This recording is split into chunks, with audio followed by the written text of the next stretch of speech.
deh, tugas akan lebih mudah jika apa? Tak dikerjakan.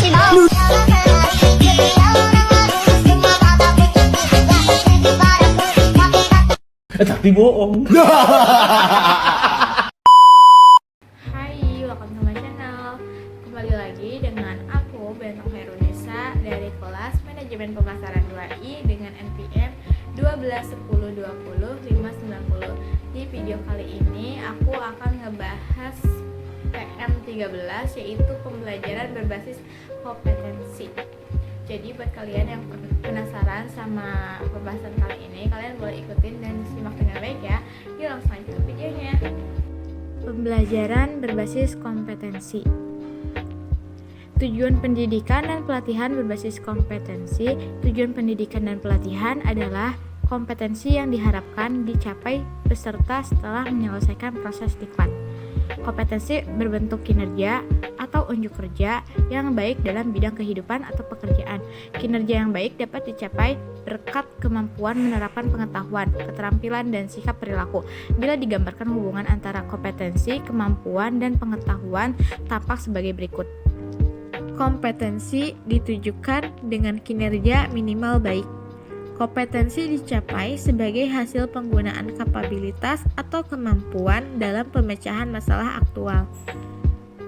Kapabilitas atau kemampuan sebagai hasil penerapan kombinasi penerapan pengetahuan, keterampilan, sikap perilaku. Kapabilitas atau kemampuan disebut kompetensi dasar. Diperoleh sebagai hasil perpaduan bakat, pengalaman, dan pendidikan menjadi dasar untuk mencapai kompetensi. Kompetensi ditujukan dengan kinerja minimal baik. Kapabilitas atau kemampuan disebut kompetensi dasar, diperoleh sebagai hasil perpaduan bakat, pengalaman, dan pendidikan menjadi dasar untuk mencapai kompetensi. Slide berikutnya yaitu ada kurikulum berbasis kompetensi. Merupakan kurikulum yang ditujukan untuk menciptakan tamatan yang kompeten dan cerdas dalam membangun identitas budaya dan bangsanya. Kompetensi yang dikembangkan. Kompetensi yang dikembangkan ini berupa keterampilan dan keahlian bertahan hidup dalam perubahan, pertentangan, ketidakmenentuan, ketidakpastian, kerumitan dalam kehidupan. Desain dan pengembangan sistem.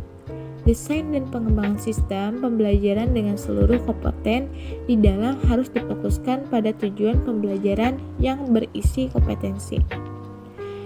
Pembelajaran berbasis kompetensi tidak hanya difokuskan pada pencapaian peserta diklat, tetapi juga dapat pencapaian pengajar. Kompetensi awal dan karakteristik awal peserta didik. Pihak pertama adalah pihak yang paling berkepentingan dalam hasil pembelajaran di masa depan. Mereka adalah pihak yang perlu dibantu penyelenggara diklat untuk membangun cita-cita atau peserta didik. Pihak kedua adalah penyelenggara diklat, di dalamnya termasuk pengajar dan pengelola satuan pendidikan. Dan yang terakhir yaitu pihak ketiga, yaitu penggunaan lulusan. Mereka adalah yang berkepentingan untuk mendapatkan lulusan sesuai kebutuhan lapangan kerja. Materi berikutnya ada kompetensi dan pengukuran hasil belajar. Akhir proses pembelajaran, pengajar, peserta diklat, dan masyarakat ingin tahu bagaimana hasil pembelajaran.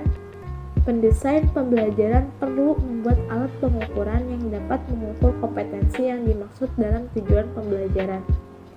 Alat ukur yang dinyatakan valid dan alat ukur yang dapat mengukur sesuatu yang seharusnya diukur. Selanjutnya yaitu hubungan kompetensi dan strategi pembelajaran. Pendesain pembelajaran diharapkan dapat melaksanakan kegiatan secara bertahap, yaitu yang pertama, menentukan tahapan dan langkah kegiatan pembelajaran dengan urutan isi yang diarahkan pada pencapaian kompetensi. Demikian pula pada saat menentukan metode, media, alat, dan alokasi waktu harus dipertimbangkan kesesuaian unsur dalam strategi instruksional dengan kompetensi dalam tujuan pembelajaran.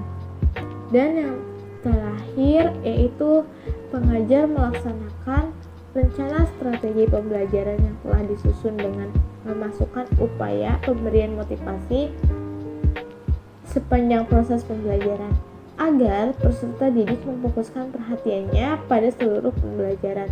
Upaya memberi motivasi berupa pemberian pujian, penguatan, pemberian latihan rekapan, dan menanamkan keyakinan kepada peserta didik bahwa ia secara bertahap akan berhasil mencapai kompetensi yang ada pada tujuan pembelajaran. Materi yang terakhir yaitu hubungan kompetensi dan pelajar atau fasilitator. Yang pertama, fasilitator perlu menguasai bahan pembelajaran dengan baik atau sangat baik. Dengan penguasaan bahan pembelajaran, ia akan mampu tampil meyakinkan pada saat mempresentasikan isi bahan atau saat menjawab pertanyaan peserta didik.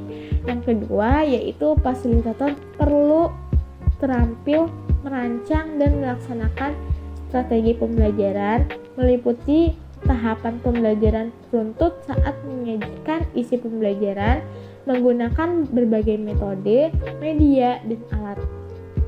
Pengelolaan waktu secara efisien, motivasi, penguatan, dan penghargaan sepanjang proses pembelajaran.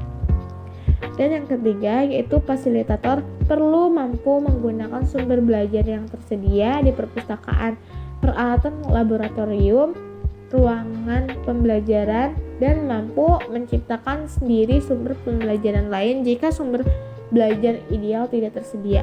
Yang keempat yaitu fasilitator mampu merancang dan menggunakan alat pengukuran yang baik sesuai kompetensi dalam tujuan pembelajaran.